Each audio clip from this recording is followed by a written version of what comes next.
All right. Hello and welcome back to Seahawk Boys TV. We're going to rebrand it and call it Seahawk Boys TV now. Thanks for being here. And I swore yesterday that I wasn't going to do any more NFL draft stuff. And I lied. I flat out lied to you guys. I'm really sorry and I apologize. But there is one thing I decided to do. I started getting a lot of flack, a lot of pushback in the comment sections on the different YouTube channels I'm spreading this thing around on. And by the way, if I did have a choice, I would absolutely prefer that you go over and like and subscribe and watch on the Seahawk Boy. Well, it's the Seahawk Boys TV now, right? It's not. Yeah, Seahawk Boys TV. I'll redo that. Used to be the Seahawk Boys Fearlessly Stupid NFL channel. I'd prefer you like, subscribe, hate, comment, rip me a new one over on that channel because I am trying to grow the channel a little bit and would like to eventually get around to monetization. I don't know if that's ever going to happen, but I'm going to try. And every channel starts out small. It's got nothing to do with any of my other stuff you may know me for, any of this stuff on financial reset or aliens or any of that cool stuff that I'm known for. So come on over to Seahawk Boys TV, and I do really appreciate it. But one of the things that's happening on the various YouTube channels that um, I am broadcasting this stuff on in the last month or so is that I'm getting a lot of, oh, I'm sure glad you're not the general manager. I'm sure glad you're not the owner. Well, okay, fair enough. Fair enough. If I had been the owner or the general manager last year, I will tell you that there are a couple people that would be on the team that are not on the team. Um, Starting with CJ Stroud. I would have traded 5 and 20 and this year's pick, Byron Murphy. It turned out to be Byron Murphy, 16, and even a 2025 second round pick to go up and get the number one pick from the Bears. That's more than the Panthers gave to the Bears. They gave 9, and this year's number one pick, which turned out to be the top overall pick, and a 2025 second round pick, and DJ Moore, the wide receiver. Now, if I had to, would I throw in DK Metcalf or Tyler Lockett into that deal? Yeah, would have done that. But let's assume I wouldn't have to do that. Let's take a look at the points values and the juice and just say, okay, so we would not have on our team, we would not have Jackson Smith Najigba. We would not have Devon Witherspoon. And we would not have Byron Murphy. And we probably wouldn't have Leonard Williams, nor would we have Leonard Williams' enormous contract. If that's what I had to give up, 3 firsts and a second round pick to go up there to number 1 and get CJ Stroud, I would do that. But we would have a chance to win a Super Bowl in the future. We'd still have Kenneth Walker. We'd still have Boye Mafe. We'd probably still have Derek Hall, who's stiff. But we wouldn't have those 3 other guys. We might not have won 9 games last year. We might have won 8, but we still would have missed the playoffs. But we'd have a future at quarterback. We'd also have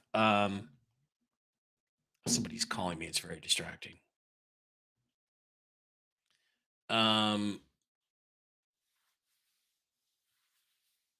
We'd also probably have some better players like Ivan Pace. We would definitely have Ivan Pace. As owner, GM, I would put my foot down and we would have drafted him in the 7th round. So we'd have a starting middle linebacker. Means we wouldn't have to draft a linebacker this year. So, okay. I think my Seahawks team would be better than the one we have right now, with a better chance to go to a Super Bowl in the next 3 to 5 to 10 years. So what I thought about was, okay, I didn't want to really talk about the draft anymore, but what I thought about was, well, let's rerun this. Let's go back. People do draft redos all the time, but they do them from 2 or 3 years difference. 2 or 3 years down the road, how should we have drafted? We're not going to do that this time. You think that John Schneider is better at GMing than me? Okay, maybe you're right. I don't necessarily think that. And I think guys like Rob Staten really sell themselves short when they say to themselves they couldn't do a better job than John Schneider. Really? You couldn't do a better job than the guy who traded out of TJ Watt and Cam Robinson and Buda Baker to take Malik McDowell? You really think you couldn't do better than that? I do. I fucking think I could do better than that. And they also completely ignore the most important point, which is that these guys are supposed to be smarter than us. It shouldn't even be close. It shouldn't even be a debate. That's why they're making millions of dollars. They're supposed to be a lot smarter than us. So let's find out who's smarter. Okay. Let's do a 2024 Seahawks NFL draft redo based on reality, based on the picks we had. And there was one trade we were offered that is pretty well established. We were offered that I am going to take. And I'm going to give you who I would have drafted in each of these situations. And I've already put it up on my Twitter feed. Seahawk Boy Mike on Twitter X. And then a year from now, and 2 years from now, and 3 years from now, we'll revisit whose draft would have been better. Theirs, Clown John Schneider's, or mine.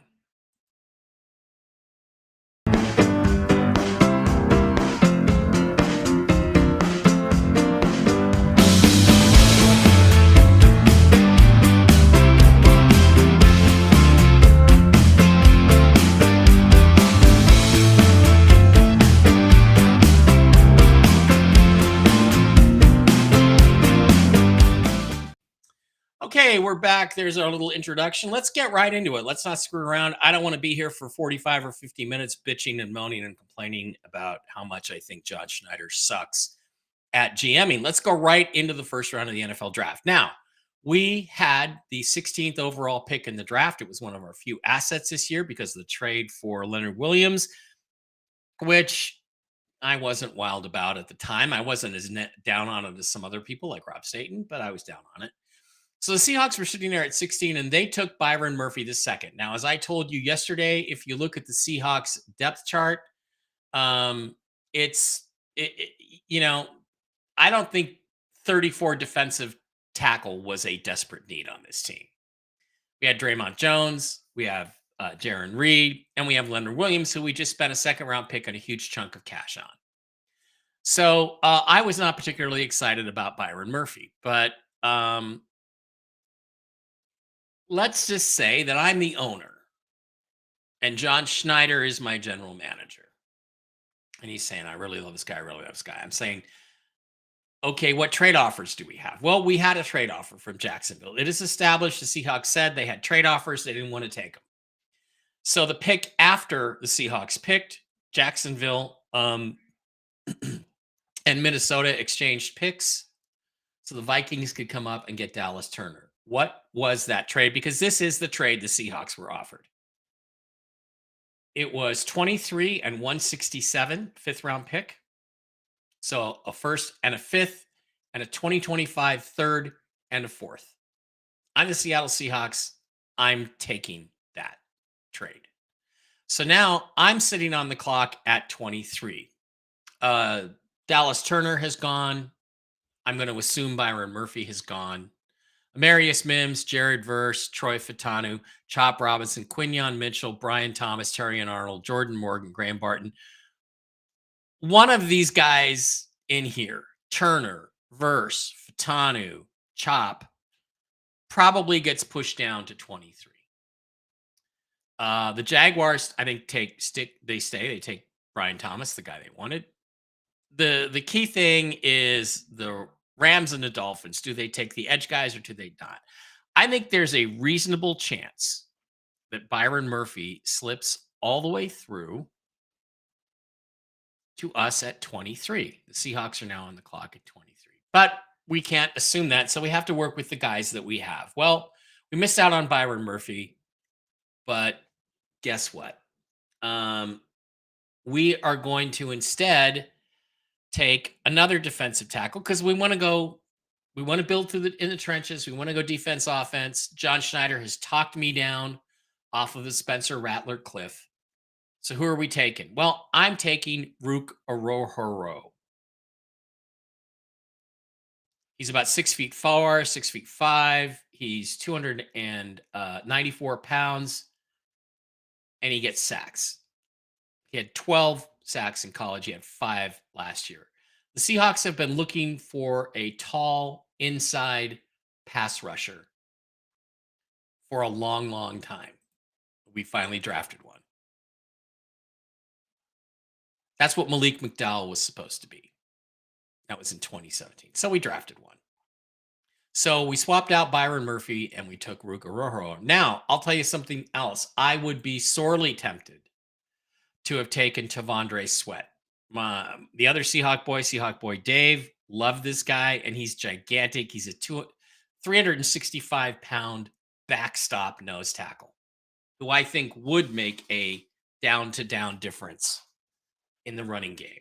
As opposed to, I'm not convinced Byron Murphy is really that guy.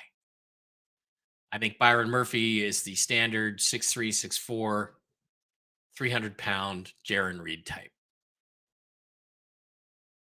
So we're going to add to that group. I don't think the edges at 23 were worth taking unless Verse or Chop Robinson slips to 23, but we can't speculate on that. We just have to go with who is actually there. Okay, now we move up to pick number 81. Third round, pick number 81. We don't make any trades. And what do I do in this particular situation? Well, I stick and pick. And I'm going to take the guy. I misspelled it on my Twitter feed. Christian Haynes.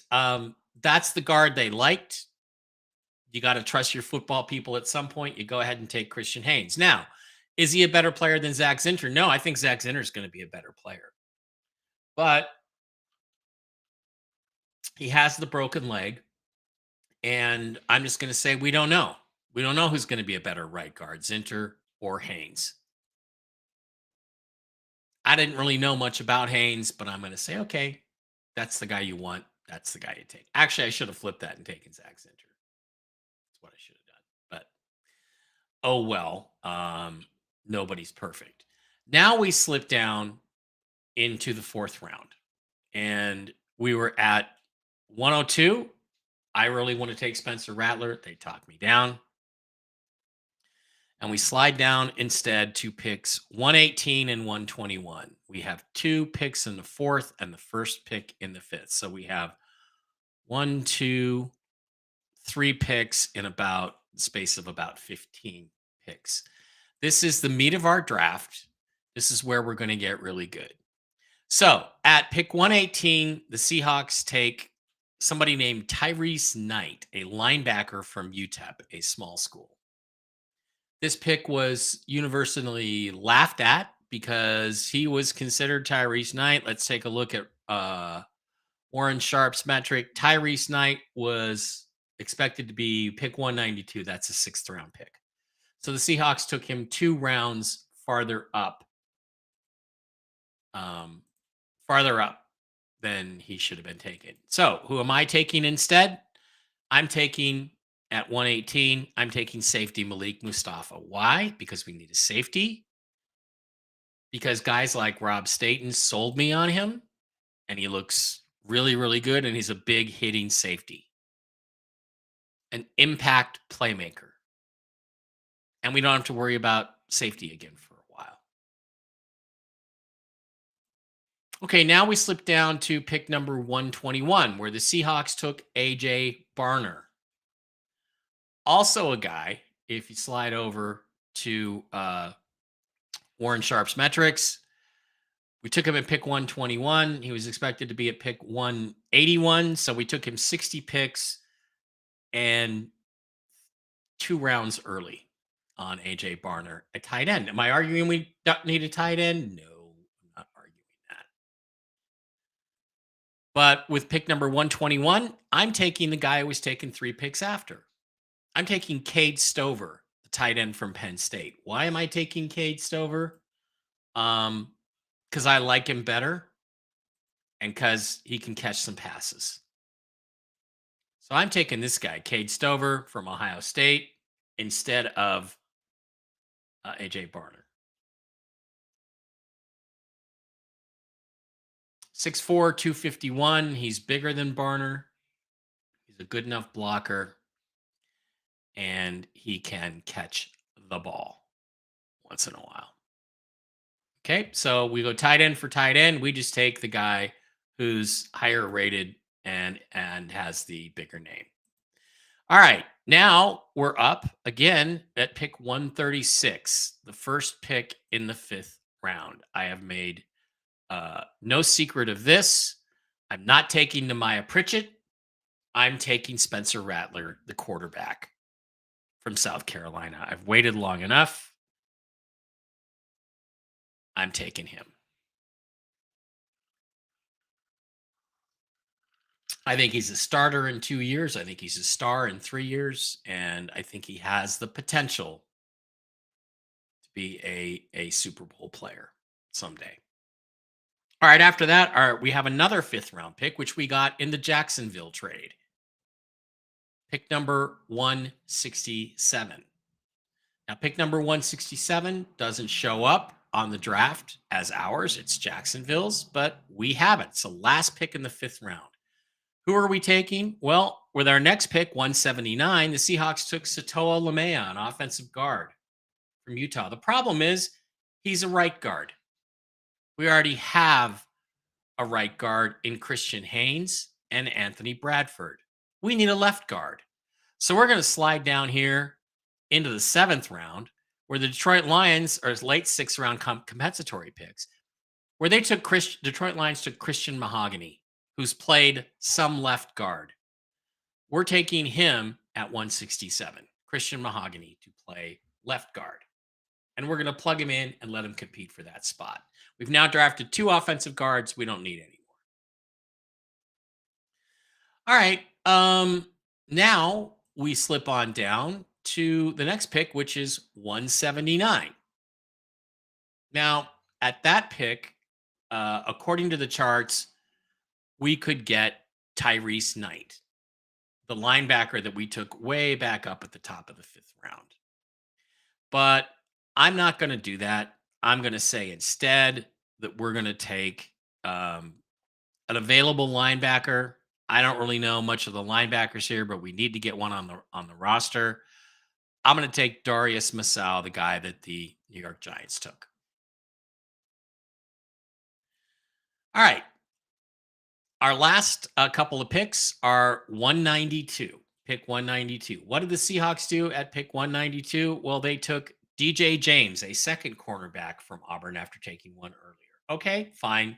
You can have DJ James at 192. I don't think we need a corner, but you seem to think you do. He's the guy on your board. You get him. Then our last pick is pick 207.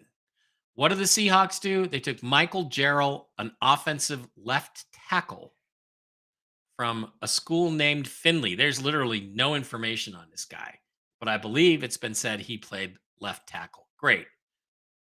I don't think we're desperate for a left tackle. I think we're going to take a chance that this guy slips on through the draft, or we bring in left tackles in free agency. Who are we taking instead? I'm taking wide receiver Brendan Rice out of USC. Why? Because he's a good receiver. He's got some speed. He's got some talent, and he returns kicks. So we flip-flop. Instead of taking the corner in the fifth round, we take the wide receiver in the seventh and let him return kicks. Let him be our kick returner. So sliding back over, let's review this. We trade down to 23. We take Ruka Rohoro. We stick and take Christian James, the offensive guard. At 118, we take safety Malik Mustafa. At 121, we take tight end Cade Stover over, what's his name? AJ Barner, the guy that we ended up taking. At 136, we take quarterback Spencer Rattler. And we keep 3 quarterbacks on the roster, or we cut Sam Howell, one of the two. At 167, we do not take We don't have that pick in our other scenario. We skip over Satoa Lamua and we take Christian Mahogany instead. Why? Because he's a left guard. He's played left guard, and I think he's going to be a better player. At 179, linebacker Tyrese Knight. I think he's still there if we want him, or we take the Giants linebacker, one of the two. At 192, we take DJ James, cornerback. And at 207, we take Brendan Rice. So the difference between my draft and John Schneider's draft is this. Arohoro instead of Byron Murphy. Malik Mustafa instead of who's the guy? Instead of Nehemiah Pritchett. Or sorry, Tyrese Knight. Cade Stover instead of AJ Barner.